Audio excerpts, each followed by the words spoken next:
અમારા ખેડૂતોને એવું જાણવા મળ્યું છે કે આપણા જે પાંચોડ ગામમાં જે જમીન છે એ 40% જમીન સરકારમાં કપાઈ જશે મહાનગરપાલિકાના હિસાબે.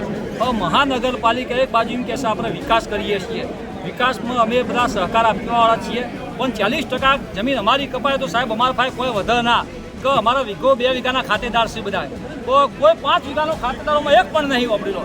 તો હવે વીઘો 2 વીઘાની 40% જમીન કપાઈ જાય વાપરી લો તો અમારા ફાય વધારે શું વાપરી લો. એટલે સાહેબ અમે બિલકુલ સદંતર અમારો ભયંકર વિરોધ છે. અમે ઉગ્ર આંદોલન કરી દઈશું. અમે 5% બહુમાં બહુ મોટું મન રાખીને કદાચ વાપરી લો, સરકાર બહુ કરશે પ્રેશર તો 10 ઉપર તો બિલકુલ નહીં આપીએ, અમારો જીવ આપી દઈશું, પણ ઉપર 1 ઇંચ જમીન નહીં આપવાના અમે સાહેબ આપલો બધા ખેડૂતોએ નક્કી કર્યું છે. તો બસ અમારી આ જ માગણી છે ને જો આ માગણી અમારે સ્વીકારવામાં નહીં આવે તો અમે ઉગ્ર આંદોલન કરીશું, ગાંધીનગર જઈશું, દિલ્હી જવાનું થાય દિલ્હી પણ જઈશું, ખેડૂતો ભૂખ હડતાલ પર ઉતરીશું. બાકી અમે મોટું મન રાખીને 10 ઉપર 1 ઇંચ વધારે જમીન નહીં આપવાના. મારું નામ પટેલ પ્રવીણભાઈ પરસોત્તમભાઈ, પાંચોડનો ખેડૂત છું હું.